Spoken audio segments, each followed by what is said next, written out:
நண்பர்கள் அனைவருக்கும் வணக்கம். டொனால்ட் ட்ரம்ப் அமெரிக்காவினுடைய பிரசிடென்ட் உலகத்தில் இருக்கக்கூடிய பெருவாரியான நாடுகளுக்கு ஒரு மண்டவலியை கொடுத்துட்டு இருக்கிறார் அப்படின்னு தான் சொல்லணும். ஸோ அந்த வரிசையில் பார்க்குறப்போ ட்ரம்ப்புக்கு ஈரானை சுத்தமாக பிடிக்காது, இஸ்ரேலுக்கு ரொம்ப ஆதரவாக செயல்படக்கூடிய நபர். இப்போ அடுத்து பார்த்தீங்கன்னா ஈரானுக்கு ஒரு மிகப்பெரிய மண்டவலியை ட்ரம்ப் கொடுக்க ஆரம்பிச்சிட்டார். நண்பர்களே, இந்த வெள்ளிக்கிழமை ட்ரம்ப் ஒரு மிகப்பெரிய குண்டை தூக்கி போட்டிருக்கிறார். ஒரு பெரிய பதற்றத்தை, ஒரு புயலை கிளப்பி விட்டுருக்கிறார் அப்படின்னே சொல்லலாம். ஒரு பத்திரிகைக்கு அவர் என்ன சொல்லியிருக்கிறார் அப்படின்னா, ஈரானுக்கு, அதாவது ஈரானினுடைய சுப்ரீம் லீடர் கமேனிக்கு நான் ஒரு லெட்டர் எழுதியிருக்கிறேன், ஒரு லெட்டர் அனுப்பிச்சிருக்கிறேன். ஸோ அதில் அவங்கள நான் அமைதி பேச்சுவார்த்தைக்கு அழைத்திருக்கிறேன். அவங்க இந்த நியூக்ளியர் வெப்பனை டெவலப் பண்ணிட்டு இருக்கிறாங்கல்ல, ஸோ அதை கைவிட்டுட்டு அமெரிக்கா கிட்ட பேச்சுவார்த்தையில் ஈடுபடணும் அப்படின்னு சொல்லி அவர் சொல்லியிருந்திருக்கிறார் அந்த லெட்டரில்.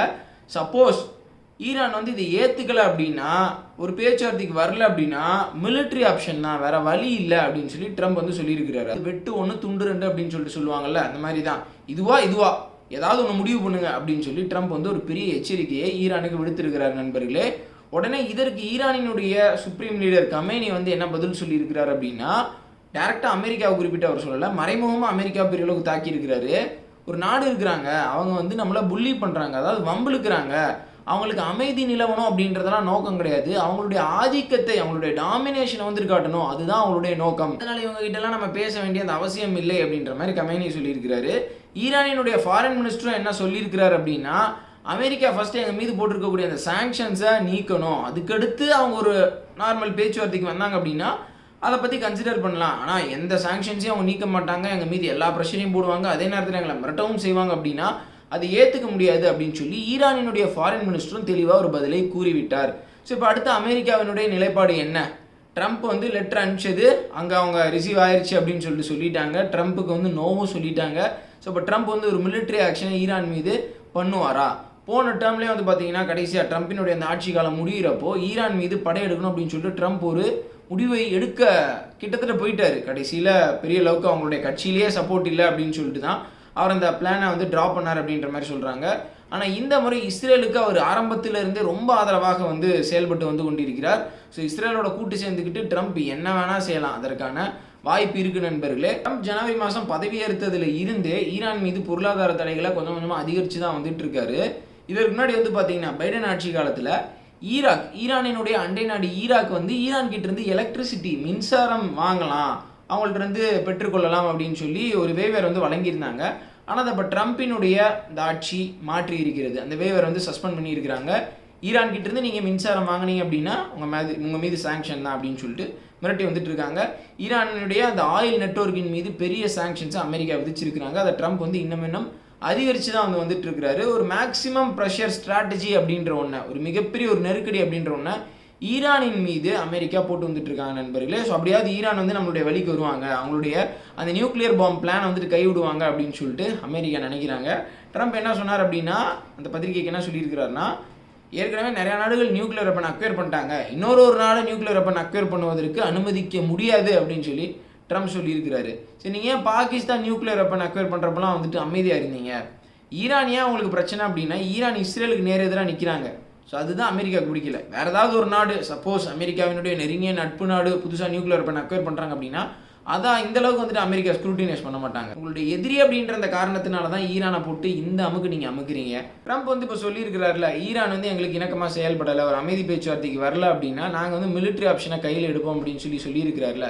அப்படி ஈஸியாக ட்ரம்ப் ஈரானின் மீது ஒரு தாக்குதலை நிகழ்த்திட முடியுமா? அப்படி ஒரு தாக்குதல் நிகழ்த்தினாங்க அப்படின்னா மிடில் ஈஸ்டே பற்றிக்கிட்டு எரியும். அது அவங்க எல்லாத்துக்குமே தெரியும். ஈரானினுடைய ப்ராக்ஸி நெட்வொர்க்கு ரொம்ப ரொம்ப பெருசு.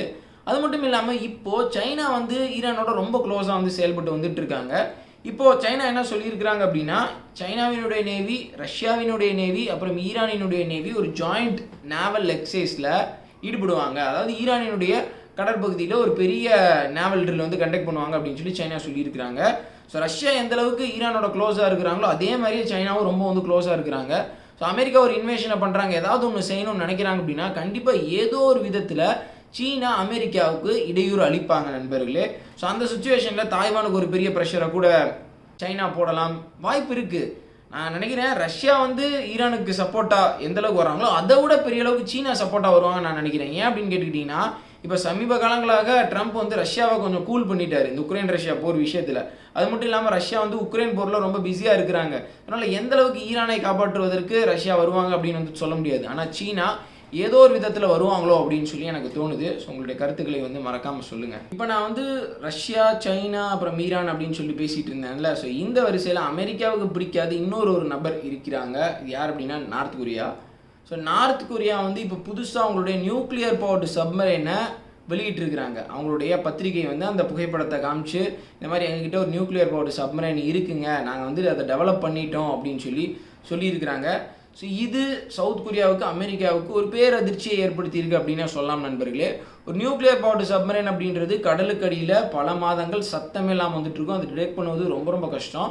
அதுவும் இந்த நியூக்ளியர் பவர்டு சப்மரைனில் வந்து பார்த்தீங்கன்னா பேலிஸ்டிக் மிசைல்ஸை லான்ச் பண்ண முடியும். அதாவது இதில் நியூக்ளியர் வாரியர்ஸ் இருக்கக்கூடிய பேலிஸ்டிக் மிசைல்ஸை லான்ச் பண்ண முடியும் அப்படின்னு சொல்லியிருக்கிறாங்க. நார்த் கொரியா கிட்ட வந்து பார்த்தீங்கன்னா கிட்டத்தட்ட 70லிருந்து 90 டீசல் எலக்ட்ரிக் சப்மரைன்ஸ் இருக்கலாம் அப்படின்னு சொல்கிறாங்க. அதாவது மினிமம் 70 இருக்கலாம், மேக்ஸிமம் 90 இருக்கலாம் அப்படின்ற மாதிரி வந்து சொல்கிறாங்க. இது எல்லாமே வந்து பார்த்தீங்கன்னா பழைய சப்மரைன்ஸ். நார்த் கொரியா தோன்றின காலத்திலிருந்தே அவங்க இண்டெக்ட் பண்ண அந்த எல்லா சப்மரைன்ஸுமே அவங்க நிறையா டீகமிஷன் பண்ணாமல் வச்சுருக்கிறாங்க. எல்லாமே ஓல்டு சப்மரைன்ஸு. அதில் மிசைல்ஸ் லான்ச்சே பண்ண முடியாது. பெருவாரியான சப்மரைன்ஸில் மிசைல்ஸ் லான்ச்சே பண்ண முடியாது. வெறும் டார்பிடோஸ் தான் வந்துட்டு லான்ச் பண்ண முடியும். ஸோ அது வந்து ஒரு நேவல் வாரில் பயங்கரமாக வந்து கை கொடுக்காது அப்படின்ற மாதிரி சொல்கிறாங்க. ஸோ இந்த வரிசையில் இப்போ நார்த் கொரியா ஒரு நியூக்ளியர் பவர்டு சப்மரைனை இண்டெக்ட் பண்ண போகிறது ஒரு பெரிய அச்சத்தை சவுத் கொரியாவுக்கு ஏற்படுத்தியிருக்கு அப்படின்னே சொல்லலாம். ஸோ ட்ரம்ப் வந்து இந்த முறை நார்த் கொரியாவை எப்படி டீல் பண்ண போகிறாரு அப்படின்ற வந்துட்டு பொறுத்திருந்து தான் பார்க்கணும். மேபி அவர் ரஷ்யாவை கைக்குள்ளே போட்டுக்கிட்டா எல்லாமே சரியாகிடும் அப்படின்னு சொல்லிட்டு நினைக்கிறாரா என்ன அப்படின்றது தெரியல. இங்கே பாருங்கள், நம்ம வந்து யோசிக்கவே இல்லை. வடகொரியா கிட்டத்தட்ட 90 நீர்மூழ்கி கப்பல்கள் இருக்குமா. சைனாவுக்கு அடுத்தபடியாக பெரிய ஃப்ளீட் வந்துட்டு இவங்க கிட்ட தான் இருக்கும் போல இருக்குங்க. கடற்பகுதி வந்துட்டு ரொம்பலாம் ஒன்றும் பெருசு கிடையாது. நம்மளுடைய இந்தியா மாதிரி ரொம்பலாம் ஒன்றும் பெருசு கிடையாது. ஆனால் எவ்வளோ சப்மரைன்ஸ் வந்து அவங்க வச்சிருக்கிறாங்க பாருங்கள். ஆனால் அந்த நாட்டினுடைய பாப்புலேஷன் ரொம்ப கம்மி, பொருளாதாரம் ரொம்ப மோசம். ஆனால் டிஃபென்ஸ் ஸ்பெண்டிங் அதிகமாக பண்ணிகிட்டே இருக்கிறதுனால அந்த நாடு ரொம்ப ஒரு பின்தங்கிய நாடாக இருக்குது அப்படின்னு வந்து சொல்லலாம் நண்பர்களே. சரி, இப்போ நார்த் கொரியன் நேவி சம்மந்தமான முக்கியமான விஷயத்தை பார்த்தோம். இப்போ நம்ம இந்தியன் நேவி சம்மந்தமான ரொம்ப முக்கியமான ஒரு செய்திக்கு வந்துட்டு வர்றேன். இந்தியன் நேவி செய்யக்கூடிய மிகப்பெரிய ஒரு நேவல் எக்ஸசைஸ், ஒரு கடற்பயிற்சி எது அப்படின்னு பார்த்தீங்கன்னா ட்ரோபெக்ஸ் அப்படின்ற ஒரு நேவல் எக்ஸசைஸ் தான். இது வந்து 2 வருஷத்துக்கு ஒரு தடவை நம்மளுடைய இந்தியன் நேவி பண்ணுவாங்க. இந்த வருஷம் பண்ணியிருக்கிறாங்க அப்படின்னா அடுத்த வருஷம் பண்ண மாட்டாங்க, அதுக்கு அடுத்த வருஷம் பண்ணுவாங்க. ஒரு ஆல்டர்னேட் இயரில் வந்து பண்ணுவாங்க. ஸோ இந்த முறை 3 மாதமாக இந்த ட்ரோபெக்ஸ் எக்ஸசைஸ் வந்துட்டு நடந்திருக்கு. ஜனவரி மாதத்துலேருந்து ஸ்டார்ட் ஆகி இப்போ வரைக்கும் நடந்திருக்கு. ஸோ இப்போ தான் ரீசெண்டாக முடிஞ்சிருக்கு. ஸோ இந்த ட்ரோபெக்ஸ் எக்ஸசைஸில் வந்து பார்த்தீங்கன்னா மிகப்பெரிய லெவலில் நம்மளுடைய இந்தியன் நேவியினுடைய வார்ஷிப்ஸ் வந்துட்டு பார்ட்டிசிபேட் பண்ணியிருக்கு. கிட்டத்தட்ட 65லேருந்து 70 போர்க்கப்பல் வந்து ஆக்டிவாக ஒரு போர் சூழலில் எப்படி செயல்படணும் அப்படின்னு சொல்லிட்டு கோஆர்டினேட்டராக செயல்பட்டுருக்காமா. 65லேருந்து 70 போர்க்கப்பல், 10 நீர்மூழ்கி கப்பல், அப்புறம் 80 ஏர்கிராஃப்ட் மற்றும் ஹெலிகாப்டர்ஸ். இதில் இந்த போர்க்கப்பல் போக வந்து பார்த்தீங்கன்னா ஐஎன்எஸ் விக்ராந்த் ஏர்கிராஃப்ட் கேரியரும் இந்த நேவல் ட்ரில்ல வந்து பார்ட்டிசிபேட் பண்ணியிருக்கு. போர்க்கப்பலில் நம்மளுடைய முக்கியமான டெஸ்ட்ராயர் கிளாஸான Visakhapatnam class destroyer, Kolkata class டெஸ்ட்ராயரும் பார்ட்டிசிபேட் பண்ணியிருக்கு நண்பர்களே. ஒட்டு மொத்தமாக நம்மளுடைய ஈஸ்டர்ன் ஃப்ளீட், வெஸ்டர்ன் ஃப்ளீட் ரெண்டுமே ஒரே இடத்துல சங்கமிச்சு ஒரு குறிப்பிட்ட இடத்துல பெரிய அளவுக்கு பிரச்சனை வருது, அங்கே எப்படி வந்து அதை டேக்கிள் பண்ணலாம் அப்படின்னு சொல்லி எல்லாத்தையுமே ஒரு பெரிய இடத்துல வந்து மொபிலைஸ் பண்ணியிருக்கிறாங்க. ஓவரால் இந்த ஆப்ரேஷன், இந்த நேவல் ட்ரில் வந்து 3 மாதமாக எவ்வளோ ஏரியாவில் நடந்திருக்கு அப்படின்னு பார்த்தீங்கன்னா வடக்குலேருந்து தெற்கில் வந்து பார்க்குறப்போ கிட்டத்தட்ட 4300 நாட்டிக்கல் மைல், ரொம்ப ஒரு பெரிய ஏரியா. அப்புறம் கிழக்குலேருந்து மேற்கில் பார்க்குறப்போ ஸ்ட்ரெயிட் ஆஃப் ஹார்மோஸில் இருந்து, அதாவது ஈரான் பக்கத்தில் இருந்து லோம்பேக் ஸ்ட்ரெயிட் வரைக்கும், சவுத் ஈஸ்ட் ஏஷியன் கண்ட்ரீஸ்க்குல, ஸோ அந்த இடத்துல லோம்பேக் ஸ்ட்ரெயிட் வந்துட்டு இருக்கு. ஸோ அந்த பகுதி வரைக்கும் இது வந்து கிட்டத்தட்ட 5000 நாட்டிக்கல் மைல். ஸோ இவ்வளோ ஏரியாவில் ஒரு பெரிய பிரச்சனை வந்தால் எப்படி செயல்படுவது அப்படின்னு சொல்லி மாபெரும் ஒரு நேவல் ட்ரில்லை இந்திய நேவி வந்துட்டு பண்ணியிருக்கிறாங்க. இப்போ ரீசெண்ட் இயர்ஸாக வந்து பார்த்தீங்கன்னா சைனீஸ் நேவியும் பாகிஸ்தான் நேவியும் ரொம்ப இணக்கமாக இணைஞ்சு செயல்பட்டு வந்துட்டு இருக்காங்க. பாகிஸ்தான் நேவிக்கு சீனா வந்து யுவான் கிளாஸ் சப்மரைன்ஸ் வந்து கன்ஸ்ட்ரக்ட் பண்ணி கொடுக்க போகிறாங்க. ஸோ இப்படிப்பட்ட சூழலில் ஒரு மேசிவ் மொபிலைசேஷன் பண்ணி எதிரிகளை எப்படி வந்துட்டு ஒட்டு மொத்தமாக திணறடிக்கலாம், ஒன்றுமே இல்லாமல் பண்ணலாம் அப்படின்னு இந்திய நேவி செஞ்சுருக்கக்கூடிய இந்த நேவல் ட்ரில் கண்டிப்பாக எதிரிகளுக்கு மிகப்பெரிய பீதியை கொடுக்கும் அப்படின்னு சொல்லலாம் நண்பர்களே. இந்திய நேவியை பொறுத்த வரைக்கும் நான் சொல்லுவேன், பாகிஸ்தான் நேவியோட சைனீஸ் நேவியோட பல மடங்கு காம்பேட் எக்ஸ்பீரியன்ஸில் ரொம்ப சிறப்பாக இருக்கிறாங்க. ரீசெண்டாக ரெட்ஸியில் நடந்த அந்த பிரச்சனை, சொமாலி பைரேட்ஸ் வந்து செஞ்சுட்டு இருந்த அந்த விஷயங்கள், இது எல்லாத்தையுமே நம்மளுடைய இந்தியன் நேவி ரொம்ப சிறப்பாக வந்துட்டு முறியடிச்சாங்க. ஓகே நண்பர்களே, இறுதியாக உக்ரைன் ரஷ்யா போர் சம்பந்தமான செய்தியை பற்றி பார்ப்போம். உண்மையிலே ரஷ்யா வந்து ரொம்ப தெளிவாக இருக்கிறாங்க, ரொம்ப கிளாரிட்டியோடு வந்துட்டு இருக்கிறாங்க. ட்ரம்ப் வந்து அமைதி பேச்சுவார்த்தைக்கு அழைக்கிறாரு. ட்ரம்ப் வந்து திடீர்னு ரஷ்யா மீது சாங்ஷன் போட்டுருவேன் அப்படின்னு சொல்லிட்டு மிரட்டுறாரு. ஸோ ஒரு சிலருக்குலாம் என்ன தோணும், இந்த ஆளே இறங்கி வந்திருக்கிறான், உக்ரைனுக்கு மிலிட்ரி எய்ட்லாம் கட் பண்ணியிருக்கிறான், திடீர்னு நம்ம மேலே சாங்ஷன்ஸ் போடும் அப்படின்னு சொல்லி சொல்கிறான். ஸோ நம்ம கொஞ்சம் அடக்கி வாசிப்போம், நம்ம ஒரு பெரிய தாக்குதலை பண்ணிடுவானா அப்படின்னு சொல்லிட்டு கூட யோசிக்கலாம். ஆனால் ரஷ்யா ட்ரம்ப் ஒரு ஆளாகவே பெரிய அளவுக்கு இம்பார்ட்டன்ஸ் கொடுக்கல அப்படின்னு தான் வந்துட்டு நான் நினைப்பேன்.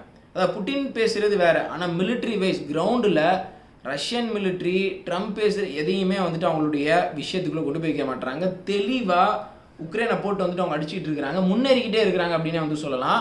ட்ரம்ப் வந்துட்டு சொன்னார், முந்தானேத்து சொன்னார் என்ன அப்படின்னா, இந்த மாதிரி ரஷ்யா உக்ரைன் மீது பவுன் பண்ணியிருக்கிறாங்க அப்படின்ற அந்த செய்தி வந்துச்சு, இதனால ரஷ்யா மீது நான் சாங்ஷன்ஸ் அதிகமாக போட போகிறேன் அப்படின்னு வந்து சொன்னார். ரஷ்யானுடைய பேங்கிங் செக்டர் மீது சாங்ஷன்ஸ்லாம் போடுவேன் அப்படின்னு சொல்லிட்டு சொன்னார். போய் அங்கே என்ன வேணால் போட்டுக்கியா அப்படின்னு சொல்லிட்டு ரஷ்யா வந்து பார்த்தீங்கன்னா, ரஷ்யா வந்து வெள்ளிக்கிழமை இரவு, அதாவது சனிக்கிழமை உதயமாக போகிற அந்த சமயம், அந்த மிட் நைட்டில் ஒரு மிகப்பெரிய தாக்குதலை உக்ரைனின் மீது வந்து போட்டிருக்கிறாங்க. இதில் வந்து பார்த்தீங்கன்னா கிட்டத்தட்ட 14 சிவிலியன்ஸ், உக்ரைனின் சிவிலியன்ஸ் வந்து உயிரிழந்திருக்கிறாங்க. டொனஸ்க் ரீஜியனில் 11 பேர், கார்கிவ் ரீஜியனில் 3 பேர். ஸோ இப்படி ஒரு பக்கம் ரஷ்யா பயங்கரமான தாக்குதல் நிகழ்த்த, இன்னொரு பக்கம் கர்ஸ்கில் வந்து பார்த்தீங்கன்னா உக்ரைன் வந்து ரஷ்யாவினுடைய இடத்த கைப்பற்றினாங்களா, அதில் பாதி இப்போ இழந்துட்டாங்க. இப்போ ரஷ்யா இன்னும் ஒரு 3 செட்டில்மெண்ட்டை கேப்சர் பண்ணியிருக்கிறாங்க. சுட்ஸா அப்படின்ற ஒரு நகரம், ஒரு பார்டர் டவுன் சுமி ரீஜியனில் வந்து இருக்குது. ஸோ அந்த பார்டர் டவுனை கைப்பற்றுவதற்கு ரஷ்யா பெருமுயற்சி செஞ்சு வந்துட்டு இருக்காங்க. ஸோ அந்த நகரத்தை மட்டும் ரஷ்யா கைப்பற்றிட்டாங்க, உக்ரைன்லேருந்து கர்ஸ்க்கு போகக்கூடிய அந்த சப்ளை ரூட்டை கட் பண்ணிட்டாங்க அப்படின்னா, கர்ஸ்க் பகுதியில் இருக்கக்கூடிய கிட்டத்தட்ட 30,000 உக்ரைனியன் சோல்ஜர்ஸினுடைய உயிருக்கு மிகப்பெரிய ஆபத்து ஏற்படும். அவங்க வந்து ஒரு மாஸ் சரண்டர் ஆவதற்கான வாய்ப்புகள் கூட இருக்குது அப்படின்னு சொல்கிறாங்க. அதனால் எந்நேரம் வேணாலும் உக்ரைனினுடைய சோல்ஜர்ஸ் கர்ஸ்க் பகுதியில் இருந்துட்டு பின்வாங்கலாம், ஒட்டுமொத்தமாக அந்த இடத்துலேருந்து பின்வாங்கிடலாம் அப்படின்ற மாதிரி சொல்கிறாங்க.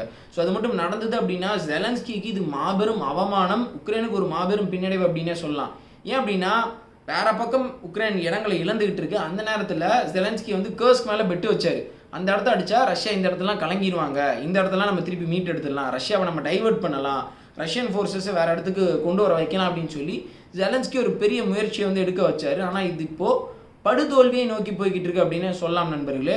ஸோ ஓவரால் இப்போ பேட்டில் ஃபீல்டில் ரஷ்யாவுக்கு ஒரு மிகப்பெரிய அட்வான்டேஜ். அடுத்த வாரம் ஜெலன்ஸ்கி வந்துட்டு அமெரிக்கன் டீமை சந்தித்து பேச போகிறாரு. ஸோ எப்படி இந்த போர் முடியுது அப்படின்றத நம்ம பார்க்கலாம். கிட்டத்தட்ட 3 வருஷத்துக்கு மேலே நடந்து வந்துட்டு இருக்கு. கண்டிப்பாக ட்ரம்ப் இதற்கு ஒரு முடிவு கட்டியே ஆகணும் அப்படின்னு சொல்லிட்டு பெருமுயற்சி எடுத்து வந்துட்டு இருக்கிறாரு. பார்ப்போம் அவரால் முடியுதா இல்லையா அப்படின்னு சொல்லிட்டு. நம்ம ஒரு பக்கம் ரஷ்யா உக்ரைன் போகிற முடிச்சுட்டு இன்னொரு பக்கம் இஸ்ரேல் ஈரான் போகிற ஆரம்பிச்சு விட்ருவார் போல இருக்குது. எப்படியோ அந்த உலகத்தில் நிரந்தர அமைதி இல்லடா அப்படின்றது மட்டும் நல்லா தெளிவாகவே தெரியுது. உங்களுடைய கருத்துக்களை கமெண்ட் செக்ஷனில் சொல்லுங்கள். வீடியோ பார்த்தமைக்கு ரொம்ப நன்றி. மறக்காமல் இந்த வீடியோ உங்களுடைய நண்பர்களுக்கு ஷேர் பண்ணுங்கள். ஜெய்ஹிந்த்.